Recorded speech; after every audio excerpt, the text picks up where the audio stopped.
So students, we are starting a new chapter, chapter number 8, fractions. So what is fraction? A fraction represents a part of a whole. It is a part of a region or a part of a group. So what is a fraction? Fraction represent a part of a whole. So here we are having one example. I have drawn a circle over here. So this circle represent one whole. Okay, this circle represent one whole.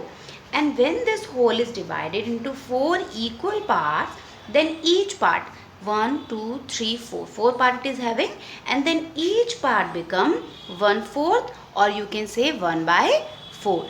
Okay, so that's why we are saying that a fraction represent a part of a whole. So how many parts are there total? 4 parts. So I have written 4 over here, and we are talking about 1 part, so I have written 1/4. So now the top number of a fraction is called its numerator and the bottom part is its denominator. So whenever you are writing a fraction, like I have written here 2/3. So the top number, the number on the top is known as numerator, and the number at the bottom is known as your denominator. Now how you are going to write a fraction? So, I have drawn a circle over here and I have divided this circle into 3 equal parts. Now after dividing it into 3 equal parts, I have shaded these 2 parts. So number of equal parts is equals to 3. How many total parts you are having? 3. Number of shaded parts is equals to 2. How many parts I have shaded? 2. So therefore your fraction will be 2/3. Why 2/3? Because your fraction is number of shaded portion upon total numbers. Okay, or total part. So how many total part it is having? 3 total part was having. So I have written 3 over here. How many parts are shaded? 2. So I have written 2 over here. So one more example we are having.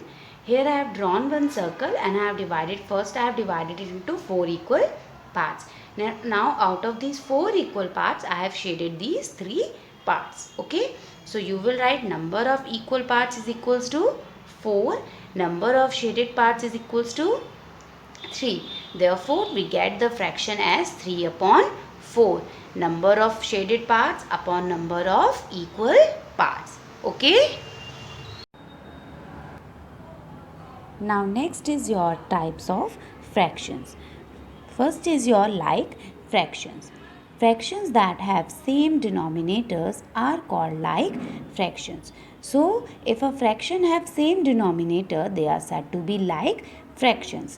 For example, 1/5, 2/5, 3/5 and 4/5 and etc.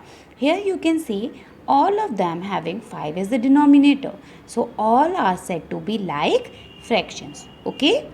Next is your unlike fractions.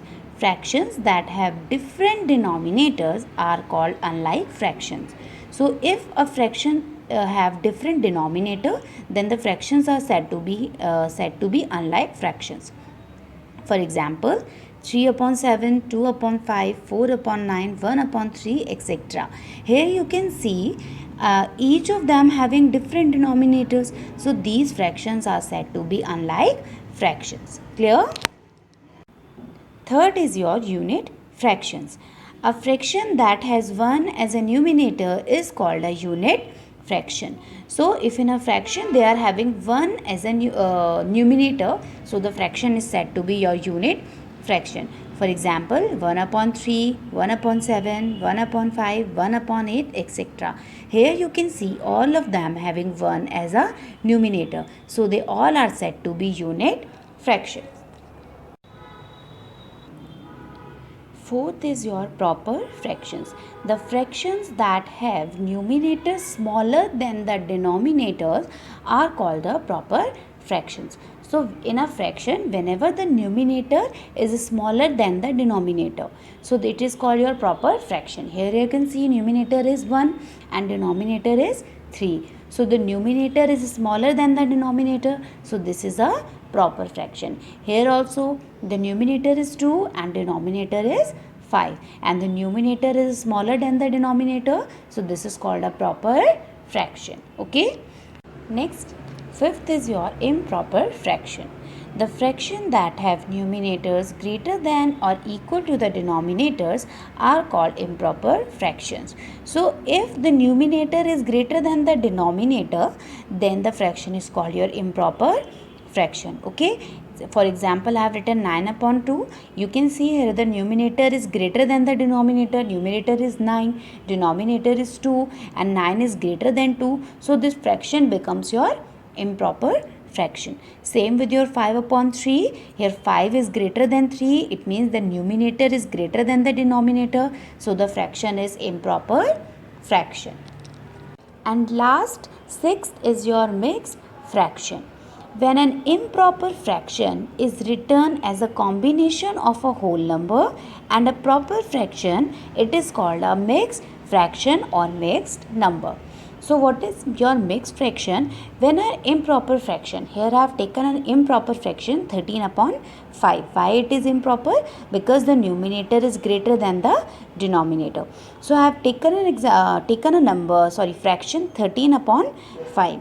And when I have written this 13 upon 5 as 2 whole 3 upon 5, it means you have written this improper fraction as a combination of a whole number and a proper fraction. This 3 upon 5 is a proper fraction. So this is known as your mixed fraction. Okay.